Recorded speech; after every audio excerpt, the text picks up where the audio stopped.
Conseil 01. L'argent fuite ceux qui se plaignent, personne ne vous le dit. Vous êtes-vous déjà demandé pourquoi, lorsque vous vous plaignez, vous avez l'impression que l'argent disparaît tout simplement? C'est comme s'il avait des oreilles et qu'il s'enfuyait. En réalité, l'argent est porteur d'énergie. Et tout comme les gens s'éloignent des environnements négatifs, l'énergie financière s'éloigne également des paroles, émotions et attitudes négatives. Neville Goddard enseignait que l'état intérieur façonne la réalité extérieure. La sagesse biblique le confirme. Par le fruit de la bouche, l'homme sera rassasié de bien. Chaque parole est une graine vibratoire et l'univers réagit exactement à ce que vous émettez.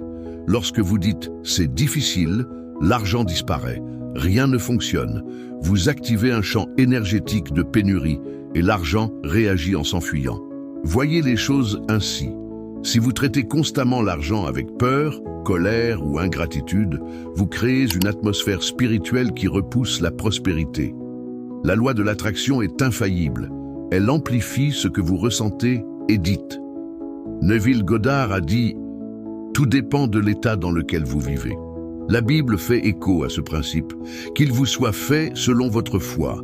Se plaindre, c'est déclarer avec foi le manque.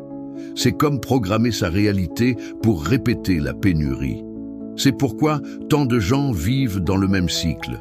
Ils se plaignent, vibrent négativement, l'argent s'éloigne et ils se plaignent encore plus. C'est une boucle invisible qui piège ceux qui ne comprennent pas le pouvoir spirituel du langage.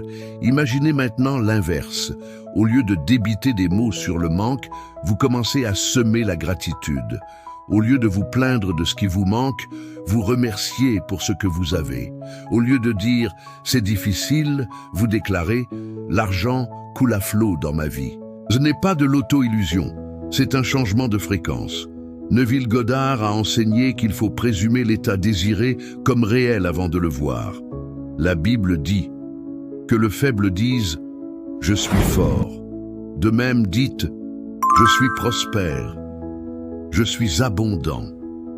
Je vis dans la richesse avec un but. Lorsque vos paroles s'accordent avec l'abondance, votre réalité commence à s'y aligner. L'énergie de l'argent est sensible. Elle se rapproche de ceux qui vibrent de sécurité, de gratitude et d'une vision claire. Lorsque vous changez de fréquence, l'univers réorganise les circonstances pour refléter ce nouvel état. C'est la spiritualité appliquée.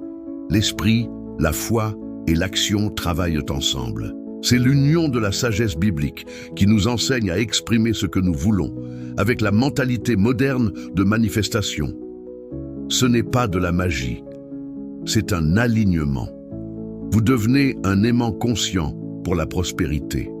Et l'argent, qui semblait auparavant nous échapper, commence à couler naturellement.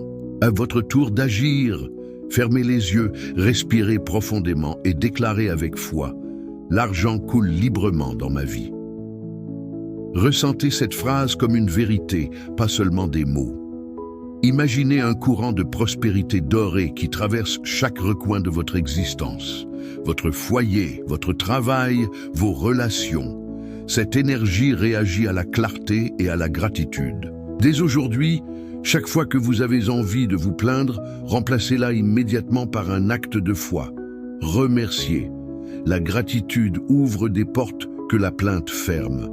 Si ce conseil vous a interpellé, commentez ci-dessous. Je choisis l'abondance. Ou ce n'est pas un simple commentaire. C'est un saut spirituel, une déclaration publique que vous choisissez de vivre dans l'énergie de la prospérité. Aimez pour que davantage de personnes reçoivent ce message et apprennent à attirer consciemment la richesse. Abonnez-vous à la chaîne pour ne rien manquer des prochaines vidéos où nous approfondirons les enseignements de Neville Goddard, la sagesse biblique et la mentalité de manifestation moderne.